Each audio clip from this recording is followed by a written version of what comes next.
guys, welcome to another book review. Today we are reviewing a book in English by Woody Aragon. I hope you like the effect at the beginning. It's how the book opens up.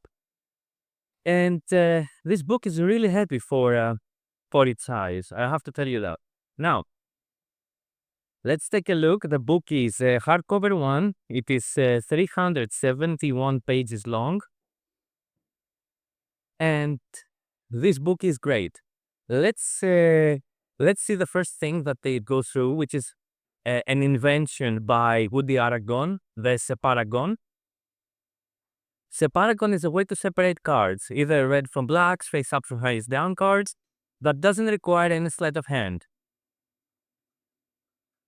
And it reminds me a bit of some Leonard Green moves. However, it's not a move. So the first chapter goes through and teaches a couple of tricks with that. I think it's very worthwhile to see what Separagon is and how it works. Later on, we have a deck switch that Woody Aragon teaches, which is a very nice deck switch. Then it goes through explaining the crimp card and the breather crimp, how to make it, how it works, because it's going to be used a lot in the book. Now, there are so many tricks here. Not so many tricks to show you, and every one of them is a magician fuller. All right, so this book is a book that I go to if I want a trick that will fool magicians, and the tricks are good. Before I show you my favorite trick, I want to tell you that in the beginning of this book, there is a self-working effect, which is designed for a lot of people. And Penn and Teller actually use this trick in their show. So they have taken it from here. It's basically you are giving a bunch of cards to 6, 5, 10 people, and they rip them in half. They throw the rest away, and then they play around with these cards, and they find matching cards. Kind of. Okay, I'm not going to explain the whole trick exactly, but having the book, if you have the book, you can check it out. It's in the introduction. If not, you can find it. You can find Penn and Teller do it. So let's move on, and I want to show you my favorite trick of this book. I'm going to do it for you, which is called Maverick. So let's enjoy. To listen, what I want you to do. I want you to cut take a lot of cards, a very big portion of the deck. Okay. You give it a cut, and what remains is yours. Okay, so I want you to shuffle yours, keep it in the camera, I will shuffle mine. Bravo. Okay, can you shuffle it? That's an overhand shuffle that you're doing, which is very, very nice. It's a good shuffle. I'm doing this, the bridge. And let me see now, what is the thickness? Okay, it looks like definitely more than 15. Let's see if I can cut to that thickness. Let's see.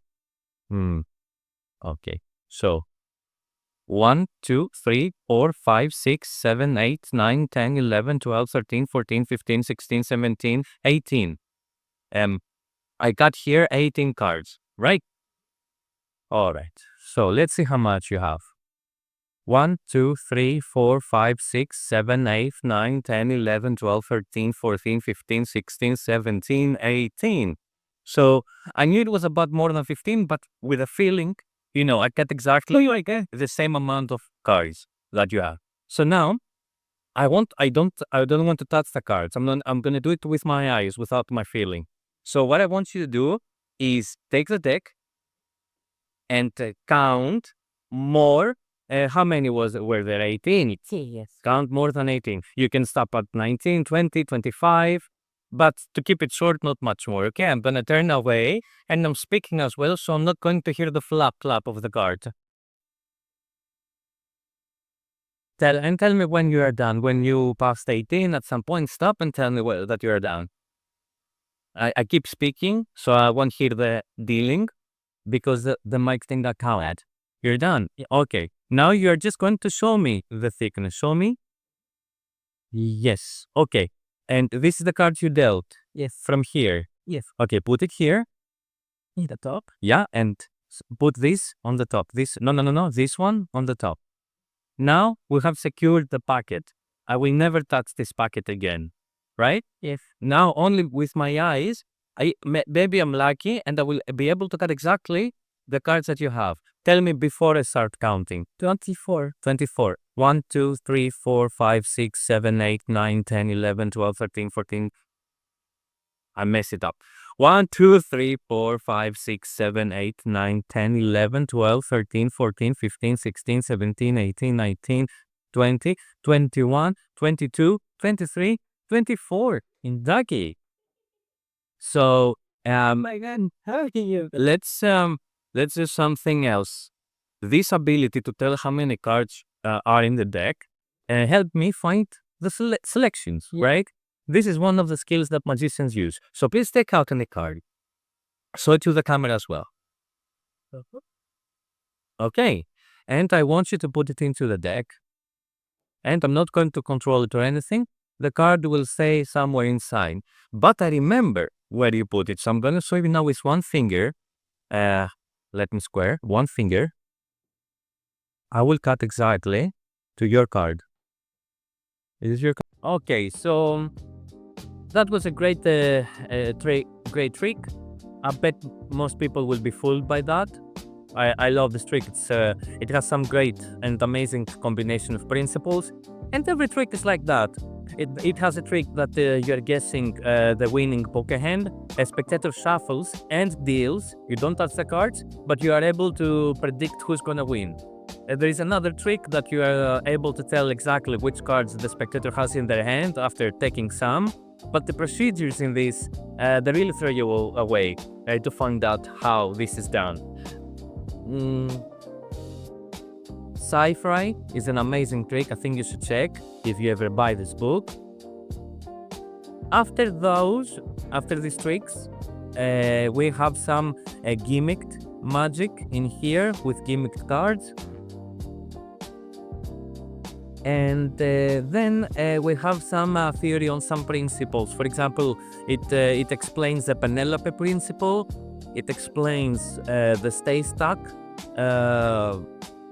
which is how stay stucks work in relation with Pharaoh shuffling, which is called the permanent deck principle. It also explains factorial dealing, the anti-Pharaoh. So a lot of mathematical principles that can go along with your magic tricks. At the very end of the book, there is also an interview from Woody Aragon. Interesting read. Also, Gilbert principle is explained in a very great detail, and also he's talking about another principle that the Gilbert the Gilbert principle has within itself, which I haven't seen in other books. Like the third, those who know the Gilbert, you must know that there are two types of Gilbert principles: the first and the second. This is a third type is explained here. That's all that I'm going to say about it. Now, it has a version of shuffleboard in here, which is, in my opinion, maybe the best self-working trick. If you know the original, the spectator cannot shuffle. However, in this one, the spectator can shuffle, and you still predict the outcome. It doesn't matter. And so that's the addition that he has over the shuffleboard effect. Those who like shuffleboard, I think you will find something very nice in here. And then some theory at the very, very end on how he's trying to coin a term which is called mathemagic, mathematics and magic basically. And at the very end explains what that is and how to do mathematical magic without it being boring or procedural. Now, that could be the review, but I want you to know one thing. This book, the level of it is lower intermediate. As long as you can do a Pharaoh and as long as you know a memorized deck, you can do all the tricks. they are self-working. But I cannot put it beginner because who is there a beginner who knows a memorized deck or who can do the Pharaoh? No. So I have to put it a little bit higher than that. So let's say intermediate. And who is this book for? This book is for people who want to fool other magicians, definitely, and also for people who like mental magic tricks as well with cards. And I think, yeah, it's very enjoyable anyway, because the information you're getting out of this is great, and it expands your knowledge over magic tricks. So that would be all, folks. Thank you very much for watching.